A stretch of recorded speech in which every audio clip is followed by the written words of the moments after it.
The FBI is the most sophisticated law enforcement agency in the world, pursuing the most dangerous criminals. In California, when a young girl vanishes, We see Sandra Cantu skipping across the trailer park, going toward her house, and something catches her attention. the Bureau mobilizes. You had sexual deviants living in the trailer park. You just had other weirdos living in the trailer park. What are the odds of Sandra still being alive? FBI. Criminal Pursuit.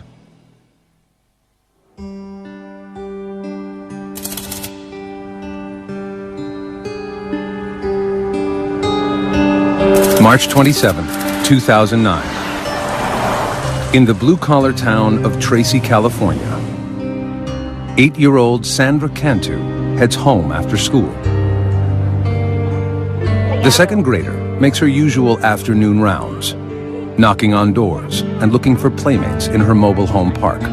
Oh, no, you came by, okay. All right. There's only 100 people that live here, so it's a very close-knit community. All the residents here knew each other and pretty much trusted each other.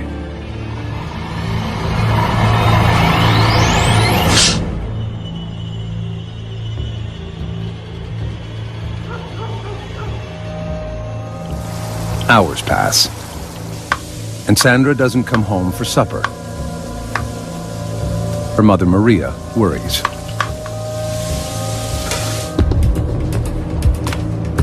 She begins calling her daughter's friends. Hi, Kathleen, this is Maria. Have you seen Sandra? No one has seen Sandra for hours. Okay.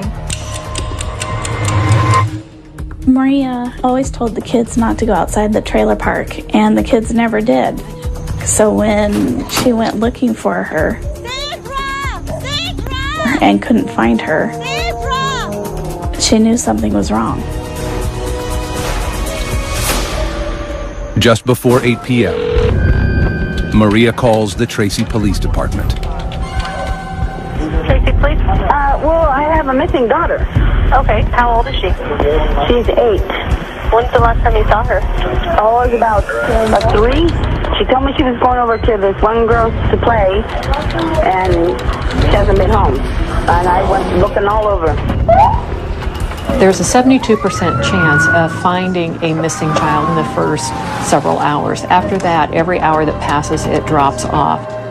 It's a statistic Tracy's new police chief, Janet Thiessen, can't stop thinking about.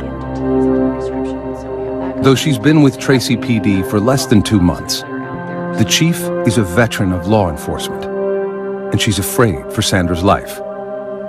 Statistics tell us if a child has actually been abducted, whether it's a known person or unknown, the likelihood that that child will be murdered is most often going to happen within those first 3 hours. The police get a detailed description of Sandra and what she was wearing. They learn that Sandra lives with her mother, grandparents, and 3 older siblings. Everyone was home that afternoon, but no one saw Sandra playing outside. There was just one witness, a surveillance camera Sandra's grandfather had installed outside the family home to prevent vandalism. The lens captured Sandra's movements at 4 p.m., right before she vanished. Sandra had the little Hello Kitty pink t-shirt on, looked like black leggings. This was the last that we knew she was in the mobile home park. So that was pretty important for us. It really helped us lock down that time frame. Investigators learned that Sandra's divorced parents are undergoing a support payment battle. Could Sandra's father have taken her? Dad had been out of the picture since Sandra was a young girl. We were able to verify that her biological father was not in Tracy at the time that she went missing. Sandra's father is quickly ruled out as a person of interest. Hours have passed since Sandra disappeared, but there is no sign of the little girl. It's the worst thing imaginable. You have this horrible feeling in your gut that something's terribly wrong, and you don't know what it is. Maybe she's lost, facing some hypothermia. We may have a child who's dehydrated, who's very hungry. If she hadn't found shelter somewhere and wasn't someplace safe, then this was not a good situation for her. A mother of two, Chief Thiessen empathizes with the family's growing anxiety. It's just heart-wrenching, and we have a job to do. We have to move forward through it. But I think there's that human side of all of us that we think in the back of our mind, is this going to be that time where it's bad?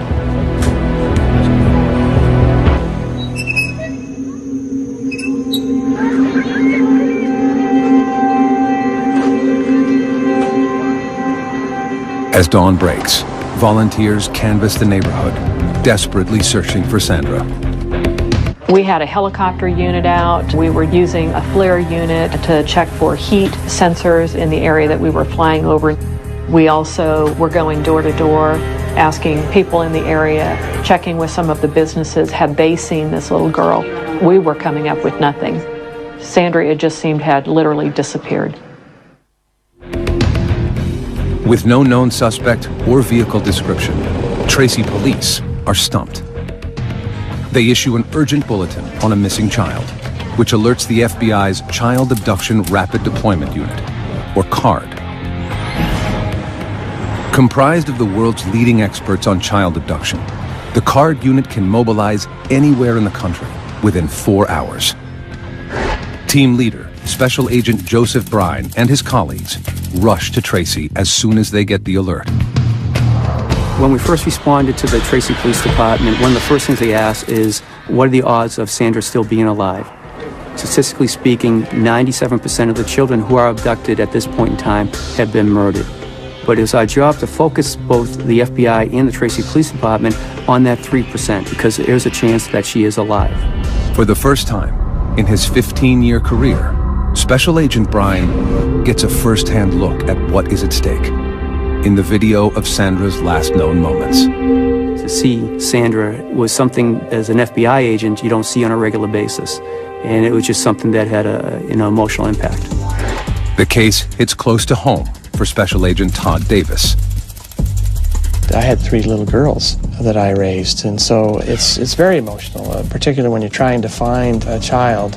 You get very focused on that, and you forget to eat. You don't sleep when you go home. You can't get that out of your head. The FBI's first priority is questioning all the residents inside the neighborhood.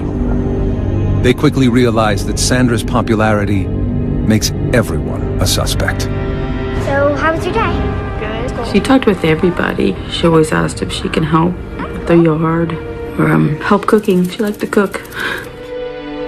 Sandra was very friendly. She had a way to just capture your heart, and she had a beautiful smile. She was always smiling. Like most of the children here, Sandra was allowed to roam free, and everyone opened their doors to the little brunette with a quick smile.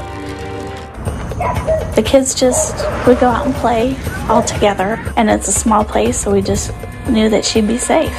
Every little detail sometimes will reveal some kind of pattern, some kind of activity that may lead to a significant turn in the case. Sandra was in just about every trailer, and she knew just about everybody. So it made our job a little bit more difficult because every trailer was now in play for us to investigate. Roadblocks are put in place around the area, and all vehicles searched. Investigators have no solid leads until they get a tip from a concerned neighbor, the mother of Sandra's best friend. The neighbor sends a text message to Sandra's mother that a large suitcase was stolen from her driveway around the same time Sandra went missing. It could be an unrelated incident, but investigators are concerned. The neighborhood borders the 205 freeway, which connects the Bay Area to the town of Tracy. It would have been very easy for someone to come into this area, drive a couple blocks, see this little girl, and pick her up. If in fact it was a stranger abduction in that type of a scenario, would we ever be able to get any information? The FBI speculates about who Sandra's abductor might be. Our behavioral analyst unit told us that we should be looking at predominantly male individuals who knew Sandra, who resided in the trailer park. So we started to look at individuals who had contact with Sandra over the past couple of years, adult males in particular. But at this point, their profile is hypothetical and only based on statistics. In this case, we don't have a crime scene. And without a crime scene, there really is insufficient information that we can use to form a profile about what might have happened.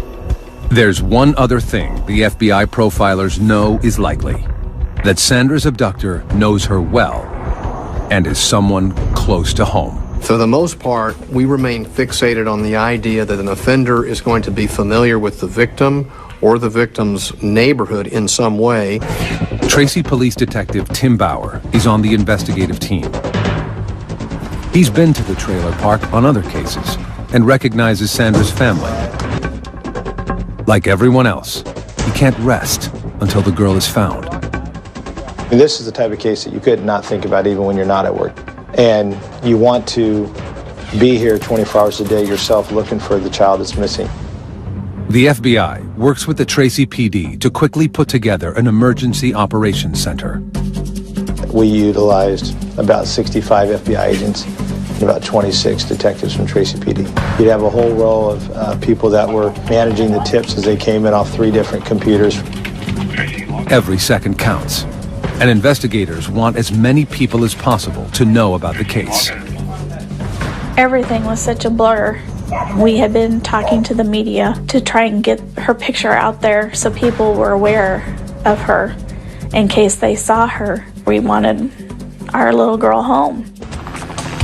No resources spared as searchers use helicopters with thermal imaging, dive teams, cadaver dogs, and volunteer foot patrols. 2 of the largest searches for a missing person that have ever been done in Northern California's history. We had approximately 250 people out searching for Sandra. A lot of the police officers told us that it was like they were searching for their own daughter. Sandra became Tracy's daughter. Everyone's hopes sink when a search team at the town dump unearths a pink shirt, exactly like the one Sandra was wearing. Investigators approach her family with solemn news of their discovery. After talking with the family again, we were able to figure out that it was not the right size. It was almost that sigh of relief. Okay, we still are operating on the belief that we are looking for Sandra being alive. If Sandra is still alive, investigators know that time isn't on their side. On video. They pore over the last known images of her, searching for the smallest clue. She looks like she's coming towards home, then all of a sudden she turns her head to the right and heads off in a different direction from where she was coming. I probably looked at it 40, 50 times, trying to figure out what else might have happened that caught her attention. Nothing more is seen on the tape until a neighbor drives by 8 minutes later. A canine unit can only track Sandra's scent for a couple of yards. We had some dogs track her scent down this street. So we know, of course, she traveled to the end of the street up to that corner. And that's the last scent that we were able to pick up at that point. Investigators interview anyone in the neighborhood who is a registered sex offender or has a criminal record.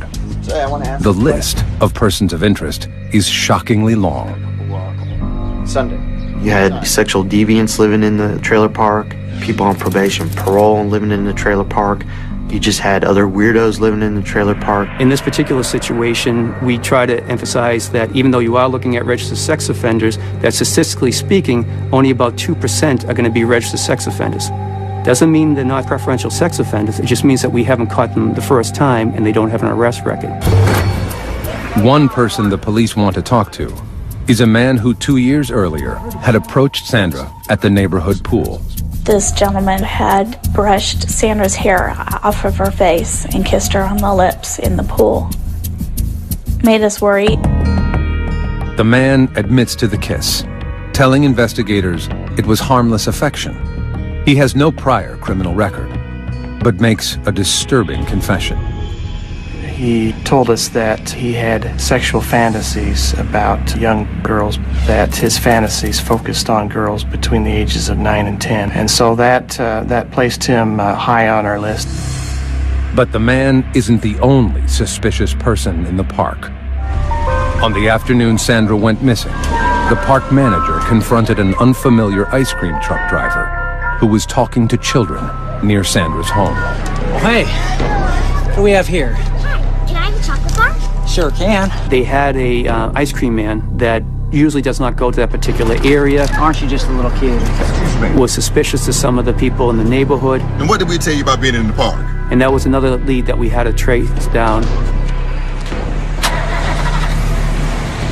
Did Sandra's trusting nature catch her in the net of a predator? Sandra was a very friendly girl, but we thought these individuals might have taken advantage of her friendly personality, to use to their benefit. As night falls, there are no solid leads. The town of Tracy gathers for a candlelight vigil. The community showed so much love and support. They left stuffed animals, hundreds and hundreds of stuffed animals they left as a memorial to her. And it was cold. It was so cold. And we just knew that she didn't have any jacket on because it was warmer during the day, but it was so cold at night, and we were just so worried about her. Investigators are there too, lending support and looking for suspects. The peaceful ceremony is shattered when a woman frantically approaches FBI agents. She's screaming, "I found something, I found something." It says Cantu. So myself and a couple other agents and one of the police officers, we follow after her. She's still hysterical, she's still yelling, she's still screaming. We get over to where the mailboxes are in the complex, and she just plops down. She points, it's over there. Investigators are stunned when they read its dire message. Cantu is in stolen luggage in water at Bichetti and Whitehall. Signed witness.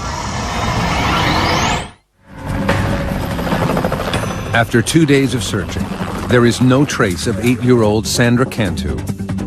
All the FBI and Tracy, California police have is a growing list of persons of interest. There were several individuals in the trailer park that jumped out at us that needed a little extra attention. These were individuals that had either been involved in drugs, crimes against children. Then, a startling lead lands in the lap of investigators. A neighbor walking to a candlelight vigil for Sandra finds something suspicious in the park. I just said no, I was just walking by and I saw it here on the grass and Investigators gather the note, which has a chilling message. The note said, Cantu is in stolen luggage in water at Bichetti and Whitehall, signed witness. San Joaquin County Deputy District Attorney Thomas Testa is suspicious. And what's so interesting about this note is it almost looks like there are deliberate misspellings. I mean, a very simple word "on" is misspelled, and an FBI expert looked at it and gave an opinion that it looked like someone was camouflaging the writing, hiding their true writing. Is the note true? Or is someone trying to throw the police off track? Investigators can't take that chance. At daybreak, agents immediately order a search of the ponds near the address, 2.5 miles from the trailer park. The intersection borders a river and a dairy farm, and there are several settlement ponds for cattle manure runoff. Investigators aren't sure where to look. In the settling ponds, it makes it extremely difficult to search because of the sewage that had flowed into those settling ponds from the dairy. It makes it impossible for divers to locate anything. Investigators have no idea whether Sandra's body is in the pond.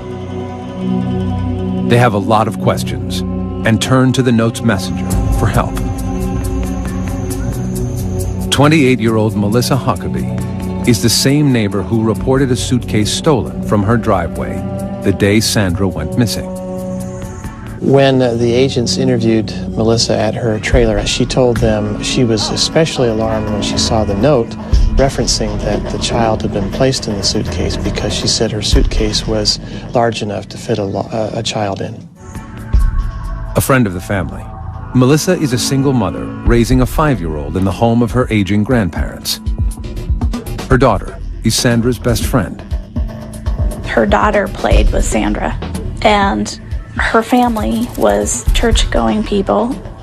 Her grandfather was the pastor at the church around the corner.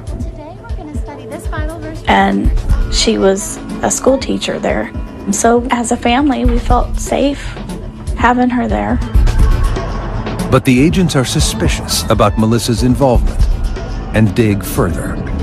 Why she was not statistically, the person that we profile for this type of investigation, the fact that she had injected herself into this investigation, the fact that her story was not very credible was a concern for us. Melissa has a partial alibi. At the time Sandra disappeared, Melissa was alone at her grandfather's church decorating her Sunday school room. Phone records prove she placed a call from the church to the trailer park manager around the time Sandra went missing. Even so, agents search Melissa's car. We found a blue self-sticking note, and when we retrieved that note and looked at it more carefully, we noticed that there was some scribbled handwriting. Closer inspection of the note reveals something suspicious. And our evidence response team was able to isolate the scribbled writing on top and adjust the color and contrast and shading. Underneath the handwriting were 3 words: Bachetti, Whitehall, and water. The address is the same as the one written on the note Melissa supposedly found. Is she the author of the ominous message? In Melissa's messy bedroom, agents find a notebook hidden below the nightstand. It is the same type of paper as the note, and a page is missing. It also contained on it some indented writing that we held up to an alternate light source, and our evidence response team was able to discern a couple of letters that exactly matched letters found on the anonymous note. Investigators are now certain that Melissa wrote the mysterious note. But why? Is this an attention seeker who somehow wants their 15 minutes of fame, or is it a situation where this person is trying to find out what do the police know and how close are they getting to me? In spite of the questions surrounding her, Melissa cooperates with police, offering valuable information about yet another suspicious neighbor. Yeah, the guy right there, he's really creepy. Every so often, Sandra would go to the man's home and play games or hang out. Do you have a deed? And he's been linked to an alarming incident with another little girl in the trailer park. That's for you. A 7-year-old child had been drugged, and he had assisted the child's mother in taking the child to the hospital. And when the police arrived at the hospital, he exited abruptly. That was an indication to us that maybe there was something that he was hiding. Cadaver dogs search the man's vehicle and get a positive hit on the truck. But the evidence team finds no traces of human remains. And residents are coming forward with more disturbing information. Police are shocked when a stepfather and stepson who share a trailer volunteer photos they have of Sandra on their cell phones. The top of her shorts were unbuttoned as she's sitting on somebody's lap. And the fact, of course, that they admitted that she was in their bedroom frequently was of concern to us as well. A search of their home uncovers a computer with questionable images of children and a stuffed animal used for masturbation. But the 2 men have no criminal history of offenses against children. By now, it's been a week since Sandra disappeared, and her once idyllic neighborhood has turned into a land of horror. FBI agents and the Tracy PD work around the clock, chasing down leads. Every hour that ticks off, You feel that stress and that tension. I really literally had to order people to go home. Every second that we're sleeping and that we're not working the case, maybe that's that moment in time that if somebody was doing something on the case, that we still had that opportunity to find Sandra and to find her safe. Investigators need to narrow their list in hopes of finding a suspect. They decide to administer polygraph tests. They start with the man who had kissed Sandra at the local pool. He passes. His alibi also pans out. He is not charged. The suspicious neighbor also passes a polygraph test, but has no solid alibi for the block of time. Investigators learn he is a close friend of the man who kissed Sandra. Could the two have worked together? The stepfather and stepson, who were found with questionable photos of children, are also given polygraphs. The results are disturbing. Each of these individuals failed the polygraph on the question of whether they had anything to do with her disappearance. But as authorities begin to move on their leads, they make a tragic discovery. The suitcase surfaces.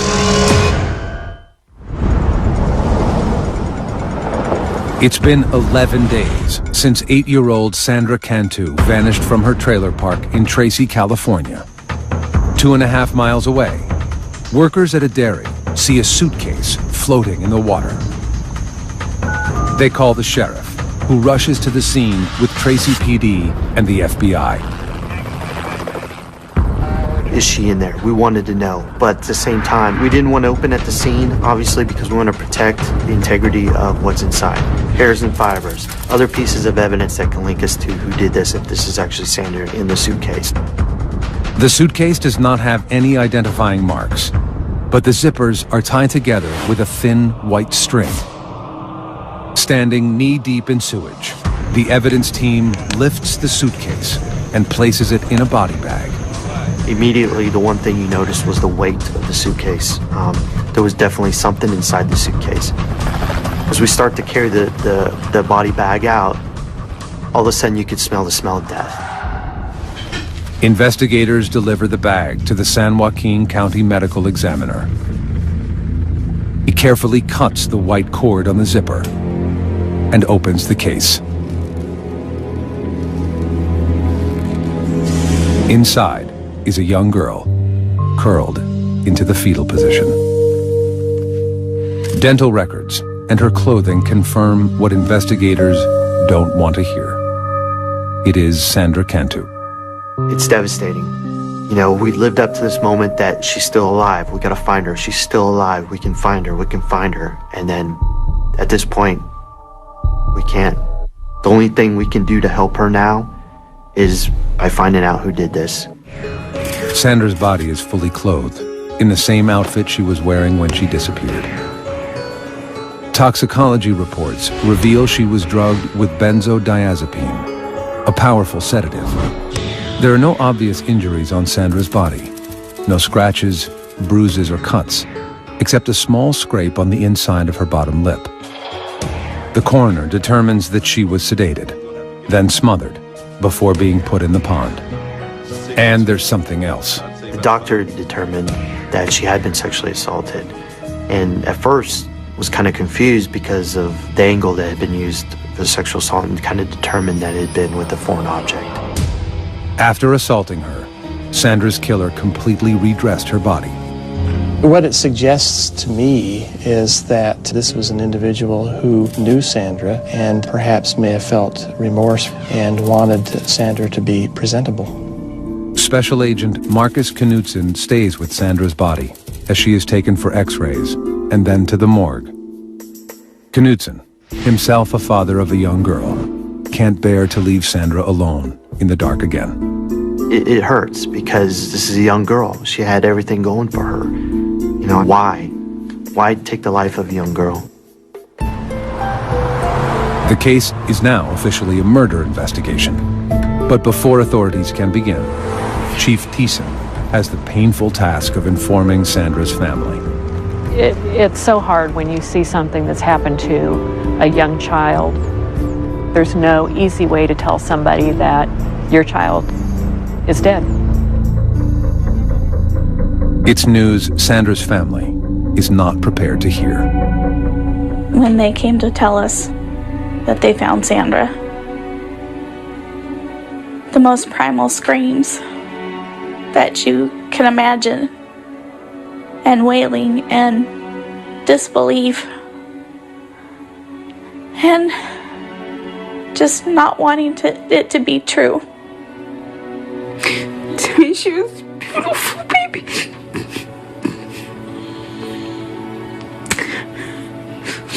Just my beautiful little girl.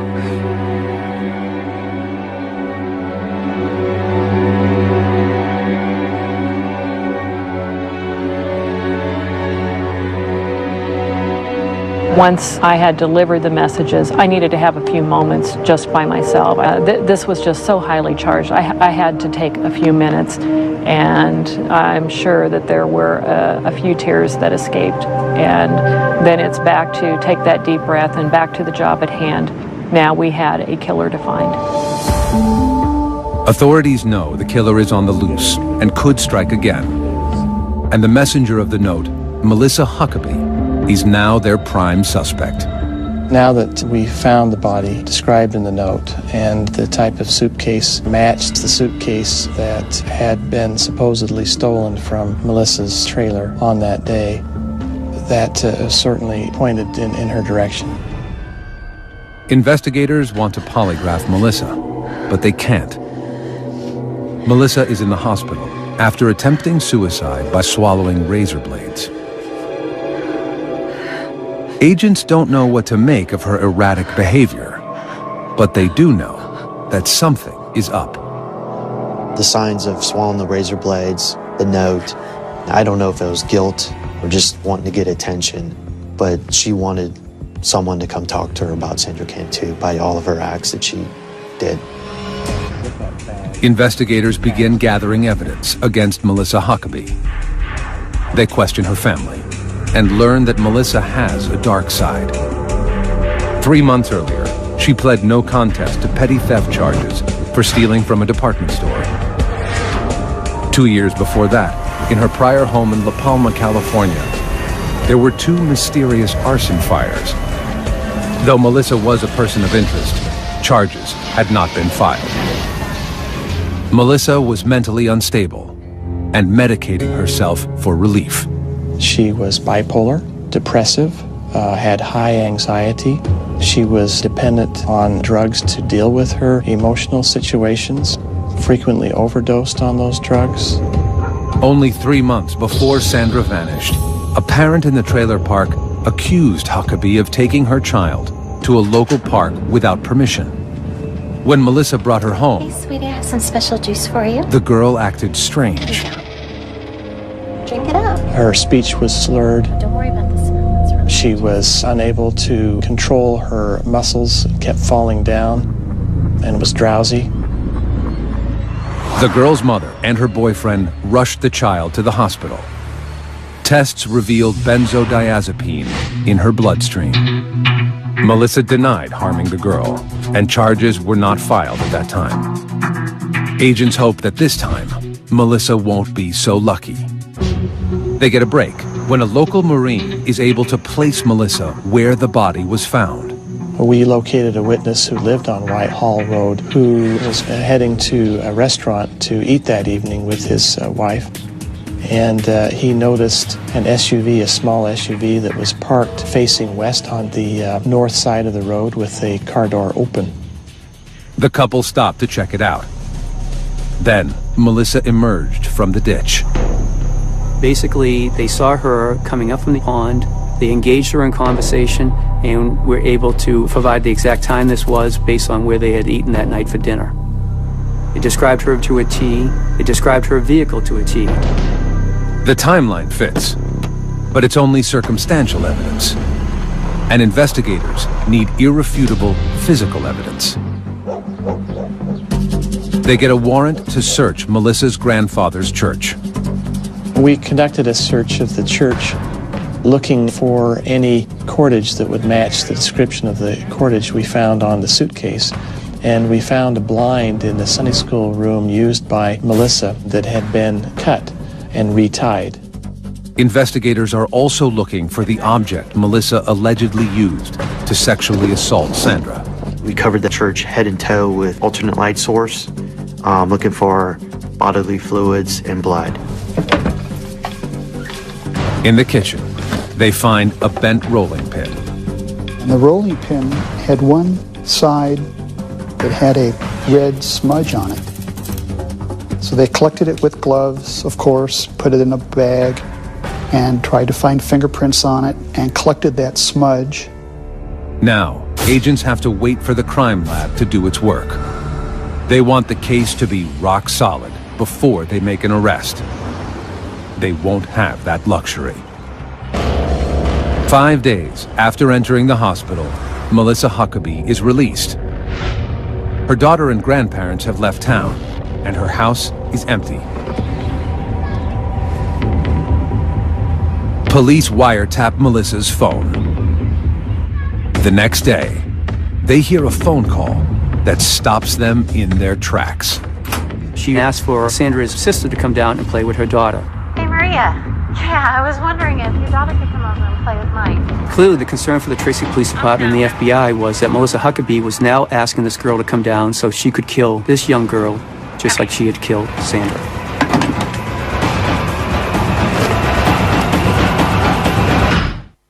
April 10th, 2009. 2 days after she is released from the hospital, murder suspect Melissa Huckaby invites her victim's older sister to her house. She says it's for a playdate, but FBI and Tracy, California police fear she has sinister plans. Here we go again. She's going to try to pull this off again because in her mind at this point she believes she got away with it. Unaware that Melissa is suspected of murdering their daughter, Sandra's family is about to send her sister over to play. My boss says, hey, get over there right now. Drive as fast as you can and get there. And right before you get there, shut your lights down and get in there and then just walk up like everything's cool and knock on the door and make sure we don't got another little kid in there. Detective Bauer races to Melissa's house, fearing the worst. And we get over there, we knock on the door, and when Melissa answered the door, there's a neighbor's daughter in there who our surveillance units thought might be Sandra's older sister, but, fortunately it wasn't. Trying to act casual, he convinces Melissa to come down to the station for a formal statement. I mean, you can look at this as like a game of cat and mouse. We let her believe that she was winning the early rounds, but we knew the ultimate goal for us was to, one, get a confession out of her, but two, to get her to understand that we knew and we had evidence to show that she was solely responsible for Sandra's death and assault. In the interview room, Detective Bauer confronts her with proof that she forged the note about the suitcase. We took a normal, 3-inch blue sticky note and we blew it up on graph paper the size of this wall right here. And it had the 3 words on it that were scribbled out, Pachetti Whitehall Water. And the person wrote this note and had to be the only person that knew where Sandra was. Melissa denies everything. After 5 hours, Detective Bauer confronts Melissa with the evidence that cracks her lies wide open. Between 5:30 and 5:40, 2 people saw your car stopped on Whitehall Road. They saw you come from out of the bushes on Whitehall Road, and someone asked you what? When I was okay, and I said I was going to the bathroom. Mm-hmm. What were you doing, Melissa?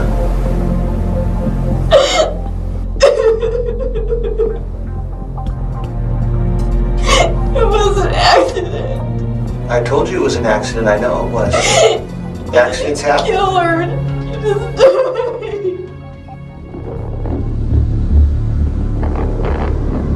Melissa claims Sandra's death was a horrible accident, a misguided game of hide and seek with Melissa's daughter. Melissa says she became distracted and forgot about Sandra in the suitcase. She drove to her Sunday school room at the church and began working. I went in the church. I was there. And when I came outside, I looked at my suitcase. I went to take it out and it was heavy. And she was in there. And she wasn't breathing or anything. What did she look like? She looked pale. And then I killed her. Huh? I thought that she was dead, and I panicked. So what happened? I tried to wake her up, and she wouldn't wake up. Melissa claims she tried CPR, but it didn't work. She zipped the girl back into the suitcase and decided to hide the body in the pond.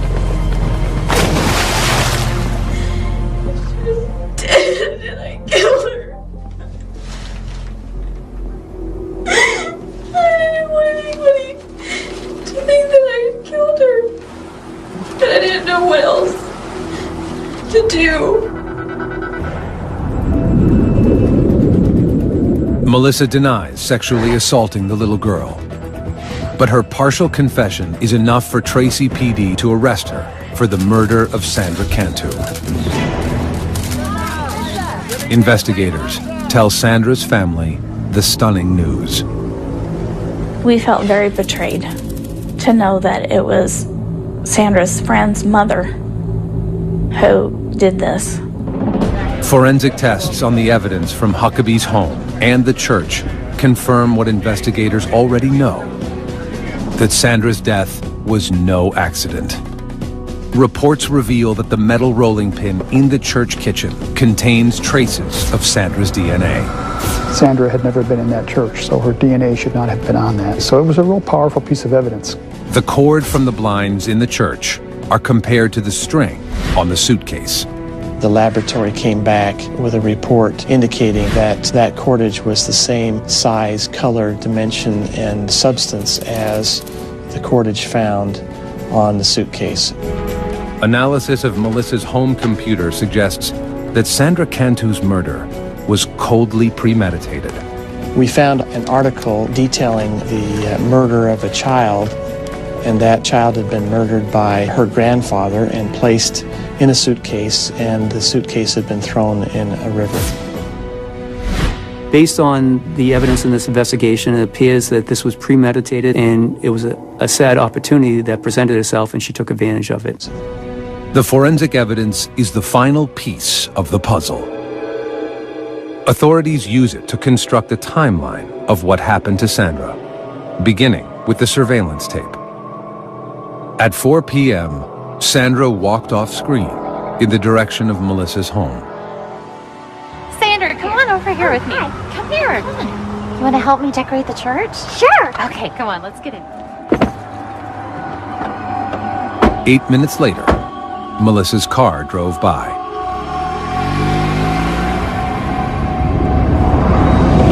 After driving Sandra to the church, Melissa gave her a drink laced with benzodiazepine. Almost got it ready. Thanks.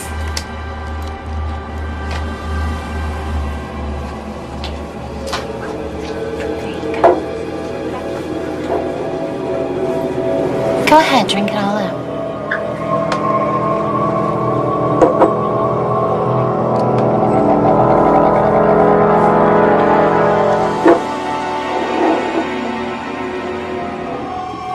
When the girl was unconscious, Melissa made her move. Around 5 p.m., phone records show that Melissa made a call from her grandfather's church to the trailer park manager, reporting her suitcase stolen. She started thinking of needing to cover her tracks by making sure she reports the suitcase that has Sandra's body was stolen. So if the suitcase is found, she could claim, well, someone stole it and someone else must have put the body in it. Then, shortly before 6 p.m., the eyewitness saw Melissa near the pond. Hey, how you doing? What you doing now? Sandra Cantu was dead before her mother ever called 911. May 10th, 2010. Faced with overwhelming evidence, Melissa Huckaby takes a plea deal and admits guilt in the kidnapping and murder of Sandra Cantu. All other charges are dropped, including charges of drugging and rape. And I think that's a testament to the strength of the case and to the credit of the detectives and the FBI, is that she probably thought there was no way out. She probably would have been given the death penalty had the case gone to trial. Melissa is now serving life in prison without parole. When asked why she killed Sandra, Huckaby has no answer. She never would tell me why she did it. To this day, she still says, I don't know why I did it. She knows why she did this, and she just won't tell anybody. We don't care. I don't care to know, because it's a sick individual that would do something like this to a child. We view Melissa as a monster. Monster. Female child killers are rare, with less than 10% of murders attributed to women. If a female, as an offender, is engaging in some type of sexual assault on a victim, there might be an emotional aspect that comes into play as well. And we could be talking anger or rage or revenge or some other negative emotional state. Authorities speculate Melissa Huckaby may have killed out of jealousy that Sandra was stealing her own daughter's affections away, or out of a need for attention and praise. I still cannot understand why I did what I did. She created the emergency, and she was going to be the one to solve the emergency, and she would be the hero. She would get all this attention. She'd be the star, and she'd be on these TV shows, and Oprah would come and talk to her. So there is that theory that this was just a cry for attention. Sandra Cantu may have walked off camera, but she will never walk out of the hearts of those who caught her killer.